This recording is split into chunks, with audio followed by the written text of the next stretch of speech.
Halo, welcome to CDC Depok Online Service. Menyapa Anda semua yang ada di rumah, dimanapun Anda berada. Mari kita sambut hari ini dengan penuh sukacita, karena hari ini adalah hari yang luar biasa.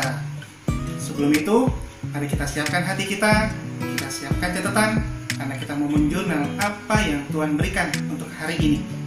Sebelum itu, mari kita satu dalam doa. Tuhan Yesus, terima kasih untuk hari ini. Kami mengucap syukur Tuhan untuk setiap hari yang Kau berikan baru Tuhan. Pada hari ini kami ingin memuji, memuliakan, dan mendengarkan kebenaran firman Tuhan. Kau yang tutup bungkus ibadah kami Tuhan dari awal, pertengahan, sampai dengan akhir. Kami mau serahkan semua ini ke dalam tangan-Mu. Dalam nama Tuhan Yesus kami sudah berdoa dan mengucap syukur. Haleluya. Amin.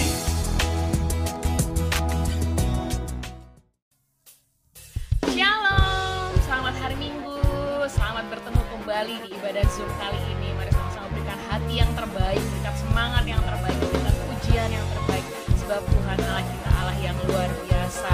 Setiap kita yang percaya, mari sama-sama kita naikkan pujian ini. Kaulah Raja segala raja. Oh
dahsyat, Tuhan kita yang ajaib dan luar biasa.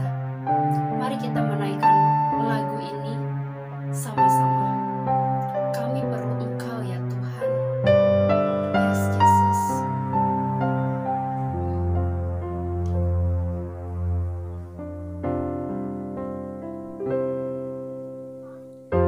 Kemanakah kami mencari kasih sejati? Kemanakah kami berseru saat badai datang menderu? Yang kami tahu hanya Kau yang mampu pulihkan segala sesuatu. Kemanakah kami mencari kasih sejati? Kemanakah kami berseru saat badai datang menderu? Yang kami tahu hanya Kau yang mampu pulihkan segala sesuatu. Kami perlukan keajaiban-Mu. Kami butuhkan sentuhan tangan-Mu. Kami tak dapat jalan sendiri. Kami perlu Kau Tuhan. Kami perlukan keajaiban-Mu. Kami butuhkan sentuhan tangan-Mu. Kami tak dapat jalan sendiri. Kami perlu Kau Tuhan. Kami tak dapat jalan sendiri. Kami perlu Kau Tuhan. Kami perlu Kau Tuhan.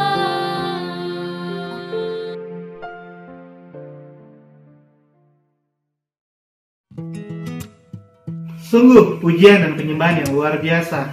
Kami semua merasa diberkati akan pelayanan hari ini. Bagi Bapak Ibu, Saudara-saudari, dimanapun Anda berada, yang membutuhkan dukungan doa ataupun konseling, silahkan menghubungi nomor telepon yang tertera di layar saudara. Sebelum kita masuk dalam doa pokok, mari kita siapkan hati kita. Kita ingin berdoa untuk kebutuhan jemaat, bangsa dan negara. Mari kita satu dalam doa. Tuhan Yesus, terima kasih untuk hari ini. Kami mengucap syukur Tuhan pada hari ini. Kami mau berdoa Tuhan untuk setiap kebutuhan jemaat. Untuk kebutuhan jemaat yang sedang sakit, bahkan yang sudah melalui proses pemulihan, kami mengucap syukur dan kami percaya Tuhan, dengan bilir-bilir-Mu saja Tuhan, Engkau yang angkat segala sakit penyakit dan Engkau yang mampu sembuhkan di dalam nama Tuhan Yesus. Kami juga berdoa Tuhan untuk pemulihan keluarga, antara suami dengan istri maupun orang tua dengan anak. Kami percaya Tuhan mengalami pemulihan yang berasal dari Engkau Tuhan, dan ada Engkau di tengah-tengah keluarga Tuhan. Kami juga mau berdoa Tuhan untuk kebutuhan jemaat yang membutuhkan pekerjaan. Kami percaya Tuhan, dengan kuasa-Mu saja Tuhan, Engkau yang memberikan lapangan pekerjaan yang baru Tuhan untuk setiap jemaat kami. Bahkan Engkau berikan hikmat, ide, kreativitas, bahkan talenta Tuhan dalam bekerja dan melakukan aktivitas dan dalam mengelola keuangannya juga Tuhan. kami serahkan juga ke dalam tangan-Mu. Kami juga berdoa Tuhan untuk jemaat yang ingin menikah. Kami percaya Tuhan, Engkau yang campur tangan, Engkau yang tutup bungkus Tuhan. Setiap proses pernikahan yang akan dijalankan di tahun ini, dia akan diberikan hikmat, bahkan menjadi pernikahan yang kudus di hadapan-Mu Tuhan. Kami juga mau berdoa Tuhan, ucapan syukur untuk setiap jemaat yang sudah mengalami kesembuhan yang berasal dari Engkau Tuhan. Itu semua kan anugerah-Mu saja Tuhan. Kami juga mengucap syukur untuk setiap jemaat yang masih bekerja di masa-masa pandemi, akan pertolongan-Mu yang selalu ada Tuhan. Terima kasih banyak Bapak. Kami juga mau berdoa Tuhan untuk kebutuhan bangsa dan negara saat ini Tuhan. Khususnya kami berdoa untuk Pak Jokowi sebagai presiden kami Tuhan. Kami berdoa Tuhan, Kau berikan hikmat-Mu turun untuk Pak Jokowi serta jajarannya Tuhan dalam mengemban tugas dan tanggung jawabnya Tuhan. Bahkan diberikan roh takut akan Tuhan. Segala tugas diberikan hikmat, bahkan seturut sesuai dengan kehendak-Mu Tuhan. Kami serahkan Pak Jokowi beserta jajarannya juga ke dalam tangan-Mu. Kami juga mau berdoa Tuhan untuk proses pemberian vaksin. Kami mengucap syukur karena setiap tahapnya berjalan dengan lancar.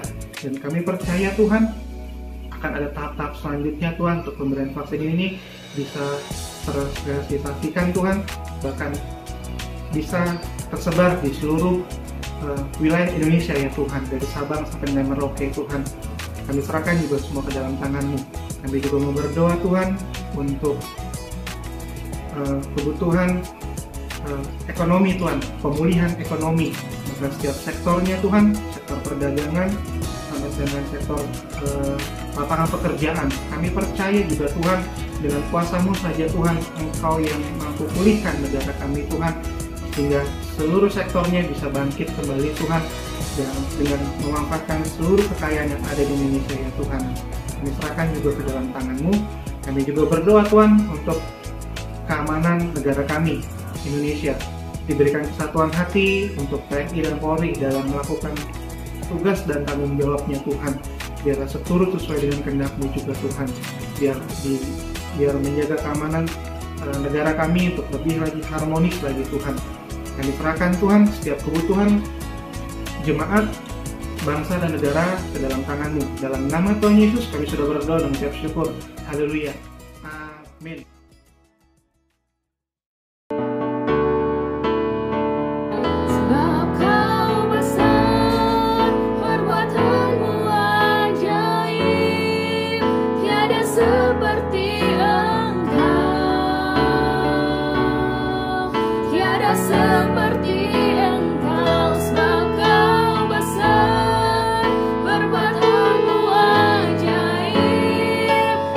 Seperti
Mari kita bersatu dalam doa.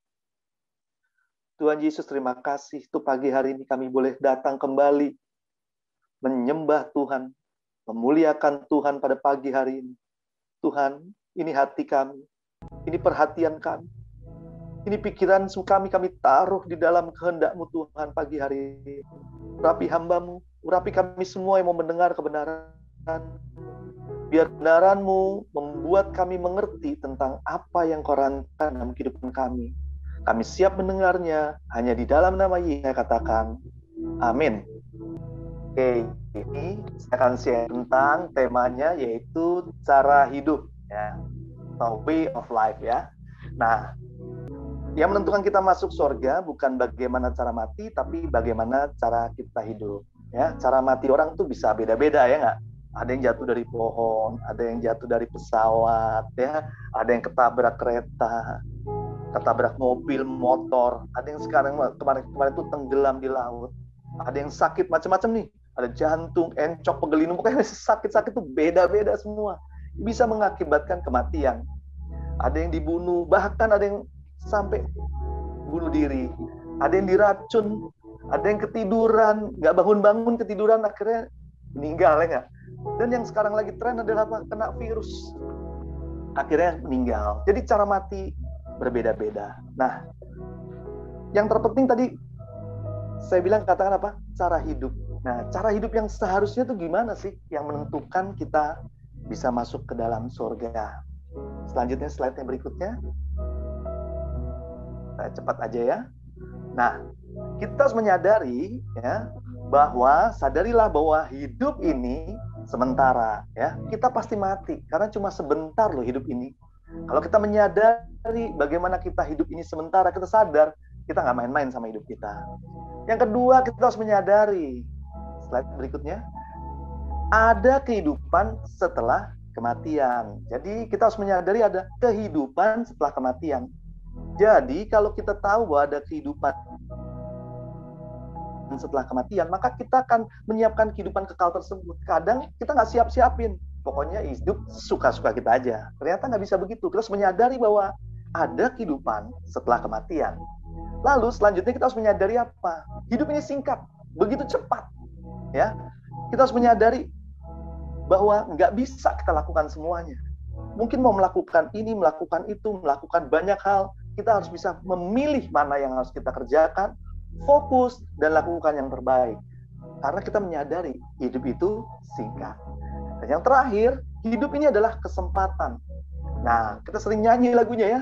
Hidup ini adalah kesempatan. Kesempatan apa? Untuk melayani Tuhan. Nah, hari-hari ini saya melihat, ya, saya kenal satu orang, nyanyinya lagunya, hidup ini adalah kesempatan. Tapi hidupnya marah-marah mulu. Nah, ini kesempatan buat apa yang dibuat? Bukan melayani Tuhan, malah menyakiti orang lain dengan kata-katanya mungkin. Nah, kalau kita menyadari bahwa hidup ini adalah kesempatan, kita pakai kesempatan buat apa? Buat melayani Tuhan pastinya. Oke, slide berikutnya. Nah, setelah kita sadar tadi ya, bahwa hidup ini sementara, ada kehidupan setelah kematian, hidup ini singkat, hidup ini adalah kesempatan. Kita menyadari, maka kita bisa memutuskan untuk bagaimana cara kita hidup. Ya, kita bisa pilih mau jadi seperti orang baik atau seperti orang benar. Nah, kita harus perhatikan baik-baik ya. Di sini ada berbeda antara orang baik dan cara hidup orang benar. Orang baik ya belum tentu benar, tapi orang benar udah pasti baik ya. Kenyataannya begini, banyak sekali ya kebaikan tidak sejalan dengan kebenaran. Contoh, umpamanya kita memberi contekan ke orang lain, itu sebuah kebaikan ya, nolong temen ya, memberikan biar nilainya bagus. Tapi itu melanggar kebenaran, ya nggak, kita nggak jujur, dia akhirnya apa? Kita melakukan dosa, dengan kata lain, terlibat dalam hal seperti itu. Nah, contoh ini bahwa nyatakan bahwa ternyata kebaikan kadang-kadang tidak sejalan dengan kebenaran. Orang benar adalah orang yang percaya pada firman Tuhan, dia percaya Yesus, dan yang kedua apa? Taat melakukannya. Jadi udah tidak saja sekedar percaya, tapi taat melakukannya. Dan orang benar mau menerima apapun resikonya. Tadi kalau tidak dikasih contekan temennya marah, ya kan? Nggak ditemenin dan lain sebagainya. Itu ada konsekuensi saat kita percaya sama Tuhan, taat melakukannya, apapun resikonya. Kadang-kadang tidak enak sekalipun, kita tetap bisa melakukan kebenaran. Nah, bagaimana cara hidup orang benar sih sebenarnya? Nah, kita lihat ya. Di Matius 25 ayat 46, ada ayatnya di layar. Kita akan baca bersama-sama. 1, 2, 3. Dan mereka ini akan masuk ke tempat siksaan yang kekal, tetapi orang benar ke dalam hidup yang kekal. Jadi ada orang benar, ada orang nggak benar ya. Orang yang tidak benar, maka nggak bisa masuk hidup yang kekal. Hanya orang benarlah yang akan menerima hidup yang kekal. Nah, mari kita masuk lagi slide berikutnya. Saya akan jelaskan dengan sebuah ilustrasi tentang cara hidup ya. Nah, mudah-mudahan bisa kelihatan di sini ya. Saya akan menggunakan satu batang korek api. Saya lihat arah sebentar. Saya punya satu buah lilin ya. Di sini ada lilin. Ya.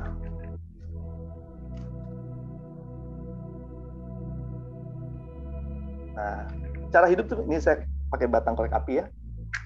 Nah, hidup itu jangan sampai sia-sia. Nah, hidup sia-sia tuh kayak gini nih.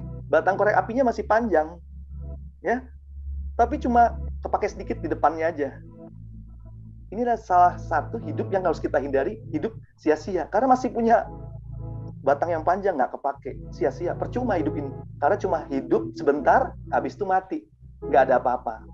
Harapan Tuhan dalam hidup kita adalah jadi berkat, berdampak hidup kita sama banyak orang. Nah, keadaan kondisi seperti ini kayaknya udah mati ya kan, nggak bisa diapa-apain lagi. Tapi kita percaya, ya Tuhan tuh Allah yang baik. Mungkin keadaan situasi kita juga dalam keadaan yang nggak enak, pandemi, banyak masalah, banyak keadaan situasi ekonomi mungkin nggak baik. Tapi nggak usah takut, di tangan Tuhan Dia sanggup melakukan segala perkara. Dalam keterpurukan kita tetap bisa jadi berkat. Nah, ini contohnya yang korek api mati tadi, ya. Saya akan coba lagi. Nah, bisa hidup lagi ya. Nggak ada yang mustahil bagi nama Tuhan, dan Tuhan inginnya apa? Hidup kita jadi berkat. Tuh. Bisa hidupin lilin, jadi berkat buat orang lain, dan jadi terang buat banyak orang. Itulah yang saya bilang cara hidup yang nggak sia-sia. Nah, saya akan bahas sedikit tentang cara hidup yang tidak sia-sia, yaitu 1 Petrus 1 ayat 18 dibilang begini. Sebab kamu tahu bahwa kamu telah ditebus dari cara hidupmu yang sia-sia yang kamu warisi dari nenek moyangmu itu. Bukan dengan barang fana, bukan pula dengan perak dan emas, tapi dengan darah yang mahal ya. Nah, hidup di dalam dosa, ya, hidup dalam dosa itu dosa warisan maksud saya. Jadi kenapa sih dibilang kamu warisi dari nenek moyang? Cara hidup yang sia-sia kita warisi dari nenek moyang. Nenek moyang kita hobinya apa? Yaitu yang diwarisi ada dosa. Nah, akhirnya apa? Kita hidup terus-menerus dalam kutuk dosa. Harapan kita, harapan Tuhan, ya, kita bisa bertobat. Mengalami pertobatan. Dan tidak saja bertobat, meninggalkan dosa semuanya, tapi berdampak bagi orang lain. Itulah rencana Tuhan dalam hidup kita. Agar hidup kita tidak jadi hidup yang sia-sia. Lanjut ya. Kita masuk yang kedua. Untuk itu, selain itu kita juga harus menghindari cara hidup yang suam-suam ya. Nah, temanya yang kali ini semuanya diulang-ulang kata-katanya jadi gampang ya. Pertama tadi sia-sia, yang kedua suam-suam. Nah, Wahyu 3 ayat 16 katakan begini. Jadi, karena engkau suam-suam kuku dan tidak dingin atau panas, aku akan memuntahkan engkau dari mulutku. Nah, ini menandakan Tuhan nggak pengen kita suam-suam. Kita harus memutuskan panas-panas, dingin-dingin. Hidup ini harus memilih untuk apa? Ikut Tuhan dengan sungguh-sungguh. Ya, cari Tuhan sungguh-sungguh adalah satu bukti bahwa kita benar-benar pengen sungguh-sungguh sama Tuhan. Cari Tuhan sungguh-sungguh itu maksudnya kayak gimana? Ya pagi kita baca firman Tuhan, berdoa, ibadah rajin, bahkan kita mulai melayani dan bersaksi, itu ada cara hidup kita sungguh-sungguh. Agar hidup kita apa? Benar-benar hidup kita berdampak juga. Jadi, yang pertama tadi apa? Hindari cara hidup sia-sia. Yang kedua, suam-suam. Dan yang ketiga, pura-pura. Nah, ini banyak. Saat ini banyak orang ya, hidupnya pura-pura. Nah, Amsal 13 ayat 7 sudah menulis seperti ini. Ada orang yang berlagak kaya, tetapi tidak mempunyai apa-apa. Ada pula yang berpura-pura miskin, tapi hartanya banyak. Nah, kita sering melihat banyak orang ya, mengalami kepura-puraan dalam kehidupannya. Ya, dia pakai mobil bagus, ya, rental apa atau apa dipakai, ya, akhirnya nggak sanggup bayar. Nah, itulah yang membuat dia kehilangan lagi apa yang tadi dipura-pura biar orang kelihatan baik, kelihatan kondisi ekonominya bagus. Nah, kepura-puraan ini yang akhirnya membuat dia dirugikan, ya. Orang-orang itu seneng ya, kita bisa saja ya, kita bisa saja menipu banyak orang, tapi kita nggak bisa nipu Tuhan. Tuhan lihat hati kita, Tuhan kita tahu keadaan situasi ekonomi kita, keadaan hati kita, semuanya Tuhan tahu. Jadi kita nggak bisa tersembunyi dari Tuhan. Lebih baik kita apa adanya, bukan ada apanya. Dan inilah kepura-puraan ini yang membuat akhirnya hidup kita nggak bisa menikmati hidup yang kekal. Kenapa? Kepura-puraan ini adalah menipu sebenarnya. Nah, menipu adalah hal yang berhubungan dengan dosa. Lalu yang keempat, tadi pertama sia-sia, ya, suam-suam, pura-pura, dan yang keempat adalah buru-buru. Nah, ini zaman sekarang semua instan, ya. Semuanya kepingin cepet-cepetan. Kenapa pengen cepet-cepet? Ya, pengen berhasil. Tapi ingat baik-baik. Ya, Kisah Rasul 19 ayat 36 bilang begini. Hal itu tidak dapat dibantah. Karena itu hendaklah kamu tenang. Nah, kata-kata ini Tuhan ingat, tenang. Keadaan situasi kondisi sekarang seperti ini, kita harus apa? Tenang. Walaupun ya Tuhan, ya, kita sempat deg-degan juga ya. Tapi tenang. Kita udah lewat loh setahun, ya kan? Sekarang udah mau masuk tahun kedua, tenang. Masih bisa juga loh, kita masih hidup sampai saat ini, Tuhan tolong. Betul nggak? Kita tenang dan jangan terburu-buru untuk bertindak. Nah, tujuan tenang itu membuat kita bisa berdoa, ya. Nah, dikasih tahu bahwa proses yang benar, ya, pasti itu hasilnya juga baik. Hasil itu tidak pernah mengingkari dari prosesnya itu. Kalau kita buru-buru, maka hasilnya bisa nggak maksimal. Saya selalu ingat bagaimana kalau roti itu ada, kalau di oven ada waktunya. Nggak bisa kita buru-buru ambil, kita makan dulu. Wah, nggak bisa. Semua ada waktunya. Nggak bisa instan. Kita harus bersabar, tenang, menunggu waktunya roti itu matang, baru kita bisa buka, kita bisa ambil. Jadi, proses yang benar nggak bisa instan. Saat instan, makanya kita nggak akan pernah bisa maksimal. Dan yang kelima, yang terakhir ya, cara hidup kita foya-foya. Ini harus dihindari. Ya, Yakobus 5 ayat 5 menulis begini. Dalam kemewahan kamu telah hidup dan berfoya-foya di bumi.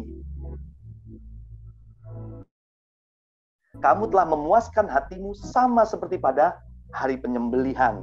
Nah, kata-kata foya-foya itu ditulis firman Tuhan hanya untuk memuaskan hati kita sendiri. Nah, menghamburkan uang, ya, kita sering dengar kata foya itu menghamburkan uang, itu merupakan sikap yang boros, ya. Dilakukan hanya untuk apa? Menyenangkan, memuaskan diri kita sendiri. Ya, seandainya uang itu tidak dibuat boros-borosan, ditabur buat pelayanan, itu akan berdampak besar buat orang lain. Ini jelas menyatakan bahwa kalau uang itu dipakai buat kemuliaan nama Tuhan, wow, dampaknya mungkin lebih besar buat kemuliaan Tuhan juga. Nah, bagaimana kalau uang itu dihabiskan begitu saja, dibuang dengan sia-sia? Akhirnya nggak berdampak apa-apa, hanya memuaskan diri kita saja. Nah, sikap boros lawannya adalah sikap hemat. Ya, orang yang berhemat, dia sebenarnya mempersiapkan masa depannya. Mungkin uang itu bisa kita pakai. Pada saat masa-masa pandemi gini, banyak orang gunakan tabungannya untuk hidup. Dulu berusaha untuk nabung sedikit demi sedikit untuk keinginan atau cita-cita di masa depan. Tapi dengan keadaan pandemi ini berubah. karena nggak ada kerjaan, nggak ada usaha, nggak ada apa yang mau pendapatannya hilang atau berkurang, maka mau nggak mau tabungannya harus digunakan untuk kehidupannya. Jadi hidup foya-foya itu harus ditinggalin ya, apalagi kalau udah zaman pandemi seperti ini ya. Hidup sederhana, hemat, itu juga nggak masalah tuh ya. Kita juga alami hal itu. 2 tahun ya nggak ada pekerjaan, saya sanggup juga bisa jalan pelan-pelan ya. Ada istri yang menopang, membantu, dan dia juga punya usaha. Itu kadang-kadang memperlihatkan bahwa ternyata Tuhan tetap menyertai kita. Dan saya paling ingat kalau yang saya foya-foya yang paling boros, saya tuh biasanya beli kacamata ya. Setahun bisa kadang-kadang bisa 12 kacamata ya. Tapi di masa pandemi 2 tahun ini udah nggak pernah beli kacamata lagi ya. Itu sikap boros yang kita lakukan dan kita biarkan itu. Seandainya uang itu kita investasikan buat pekerjaan Tuhan, mungkin bisa jadi sesuatu gitu. Nah, itu contoh-contoh kita menghindari sikap hidup agar kita punya hidup yang menjadi orang-orang benar. Nah, kesimpulannya, cara hidup orang benar ya harus menghindari cara hidup yang pertama sia-sia. Tadi kita udah belajar ya bagaimana cara hidup sia-sia ya. Kita nggak mau bertobat dan mau jadi berkat buat orang lain. Hidupnya kita harus hindari apa? Hidup suam-suam. Jangan suam-suam. Harus serius sama Tuhan. Karena tadi kan kita tahu bahwa hidup sementara, waktu singkat. Ayo serius. Jangan suam-suam. Cari Tuhan sungguh-sungguh. Dan yang ketiga, jangan pura-pura. Kita lebih baik jujur apa adanya. Kita bisa dengan keadaan situasi yang kita miliki saat ini, justru Tuhan ingin lihat apa sih yang kita miliki, itu yang akan dipakai Tuhan untuk kita menerima mujizat dan pertolongan Dia, tanpa harus pura-pura atau kelihatan baik sekalipun dengan orang lain. Yang keempat, jangan buru-buru. Tuhan ingin kita mengalami proses demi proses. Proses itu mendewasakan karakter kita, mendewasakan cara pikir kita, hingga proses itu menghasilkan sesuatu yang baik di kemudian hari. Jadi tetap tenang, gak usah buru-buru. Ikuti saja apa yang Tuhan rancangkan. Dan yang terakhir, jangan foya-foya. Kita berharap untuk hidup yang sederhana ini bisa membuat kita punya masa depan yang baik. Foya-foya membuat kita justru tidak membuat kita bisa menabung, tidak bisa memberkati orang lain. Justru gagal kita menjadi orang-orang yang benar. Orang yang benar, hidupnya adalah apa? Jadi berkat buat orang lain. Dengan kita berhemat, maka hidup kita bisa jadi berkat buat banyak orang. Saya tutup dengan kesaksian. Tuhan Yesus adalah Tuhan yang baik. Untuk menjadi cara memiliki hidup yang benar, nggak gampang. Punya waktu, butuh waktu, butuh keseriusan kita. Cara hidup yang benar mungkin kita menghadapi banyak orang yang nggak seneng sama kita. Pada waktu kita memutuskan, aku mau ikut Tuhan Yesus, banyak orang menentang. Dulu saya sama Jili waktu memutuskan, aku mau ikut Yesus, mau melayani Tuhan. Itu sesuatu hal yang nggak gampang. Kenapa? Karena kita banyak meninggalkan kenyamanan yang kita punya. Kenyamanan demi kenyamanan harus kita hilangkan. Mulai dari tidak pulang malam. Itu suatu proses gak gampang. Biasanya pulang malam, pulang pagi, ya kan? Prosesnya adalah harus mengalami seperti itu. Gak boros-boros, buang-buang, pergi-pergi jalan-jalan segala macam. Mulai kita punya waktu, komitmen ibadah. Lalu kembali lagi ikut kelas pemuritan. Dimuridkan, belajar, butuh proses lama, ya. Gak gampang. Nah, waktu proses itu dibentuk, ingat, kalau kita nggak buru-buru, kita tenang, kita sabar menghadapi semuanya, proses Tuhan itu ternyata mendewasakan kita. Secara rohani kita mulai melihat mujizat di depan mata, hingga kita akhirnya mengerti bahwa Tuhan itu menyertai hidup kita. Itu penting. Kenapa? Kalau kita tidak pernah melihat mujizat terjadi dalam hidup kita hanya melihat mujizat itu terjadi buat orang lain, iman kita nggak akan pernah bisa tumbuh. Akhirnya apa? Kita susah untuk bilang kita memiliki cara hidup orang benar. Orang benar hidup karena iman. Iman itu nggak bisa dilihat dulu, dipercayai. Dan kita percaya bahwa apa yang kita percayai, iman kita kepada Yesus, menghasilkan sesuatu yang indah di masa yang akan datang. Dan apa yang terjadi saat-saat ini? Saat semuanya terjadi, hidup-hidup kita mulai bertumbuh, berkembang. Mulai ada jiwa-jiwa yang kita hasilkan, ada yang kita layani. Semua mengalami proses, mengalami perubahan. Tidak saja kita diberkati, kita jadi berkat buat banyak orang. Kita dipakai Tuhan untuk menjadi alat untuk pemulihan nama Tuhan. Mungkin sekedar kesaksian sederhana. Minggu ini saya dengar satu anggota sel saya bersaksi bahwa Tuhan begitu baik. Listriknya PLN-nya bisa dibayarin. Saya sampai gini, aduh Tuhan, pengen deh listrik sama PLN-nya dibayarin. Bener kan? Itu satu hal yang saya bilang, Tuhan luar biasa banget. Tuhan peduli listrik sama PLN, semua itu kan hal yang saya rasa rutin ya, pengeluaran rutin. Tapi Tuhan mau campur tangan. Buat orang apa? Orang-orang yang serius sama Tuhan. Dia sungguh-sungguh ingin kita menjadi orang-orang yang hidupnya di dalam kebenaran, agar hidup kita nggak sia-sia dan kita menerima hidup yang kekal. Demikian firman Tuhan hari ini. Tuhan Yesus memberkati. Terima kasih sudah mengikuti ibadah CDC Depok via Zoom hari ini. Pastinya kita semua diberkati Tuhan. Terima kasih untuk setiap para volunteer yang sudah melayani hari ini. Tiba saat yang berbahagia, kita ingin memberikan persembahan untuk Tuhan. Untuk persembahan, Bapak Ibu bisa ditransfer ke nomor rekening yang tertera di layar saudara. Sebelum itu, mari kita siapkan persembahan kita agar berkenan di hadapan Tuhan. Mari kita doa untuk persembahan kita. Tuhan Yesus, terima kasih untuk hari ini. Kami mengucap syukur Tuhan untuk setiap berkat yang selalu baru Kau berikan kepada kami. Sebentar lagi kami akan memberikan berkat kami Tuhan untuk kemuliaan kerajaan Tuhan. Kau yang tutup bungkus Tuhan untuk setiap pemberian yang kami berikan untuk persembahan ini Tuhan, agar layak dan berkenan di hadapan-Mu Tuhan dan memperlebar kerajaan. Kami serahkan persembahan kami dalam tangan-Mu. Dalam nama Tuhan Yesus kami berdoa. Amin.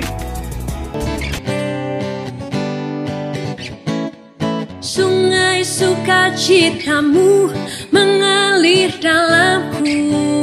Oh yes, yes, yes, yes. Anggur sukacitamu melimpah dalamku.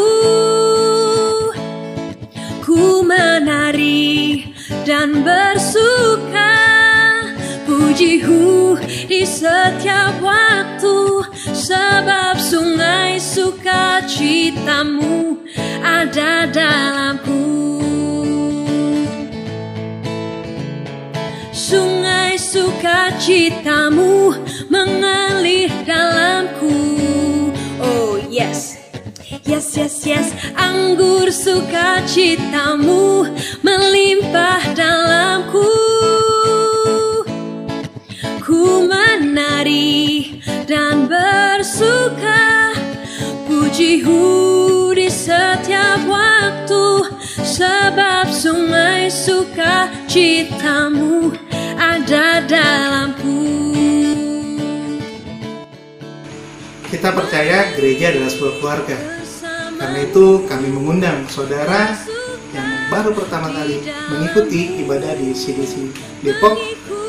Kami mengundang saudara untuk dapat bergabung dalam kelompok Carousel, yaitu kelompok saling mempedulikan, di mana saudara dapat menghubungi nomor yang tertera di layar saudara.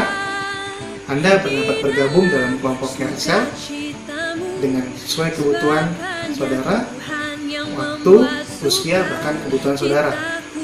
Untuk itu, kami berharap dapat mengenal saudara lebih lagi. Sekali lagi kami ucapkan selamat datang di CDC Depok. Always remember to stay healthy, keep connecting, and see you next week. Bye-bye. Tuhan dalam pergerakanmu, melayanimu Tuhan di dalam sukacitamu, sebab banyak Tuhan yang membuat sukacitaku penuh. Ya, mari kita akhiri ibadah kita pada pagi hari ini dengan berdoa. Tuhan Yesus, terima kasih untuk ibadah dan kelancaran yang Tuhan berikan. Walau melalui Zoom, kami tetap percaya Tuhan ada di tengah-tengah kami, memberkati kami. Hari ini kami boleh diberkati dengan kebenaran firman-Mu, agar hidup kami punya cara hidup yang benar. Hidup yang menghindari kesia-siaan, hidup yang menghindari kesuam-suaman, hidup yang menghindari kepura-puraan, hidup yang menghindari buru-buru, bahkan hidup yang menghindari foya-foya. Kami percaya Tuhan memberkati kami hari ini untuk bisa menjadi orang-orang yang hidup, hidup orang-orang yang benar. Terima kasih Tuhan. Kami mari jemaat kita angkat kedua belah tangan kita menerima berkat Tuhan. Kiranya berkat daripada Allah Bapa, Allah Putra, Roh Kudus menyertai kita senantiasa dari hari ini sampai Tuhan Yesus datang yang kedua kali. Kita terima berkat itu dengan iman di dalam nama Yesus. Yang percaya katakan amin. Tuhan Yesus memberkati.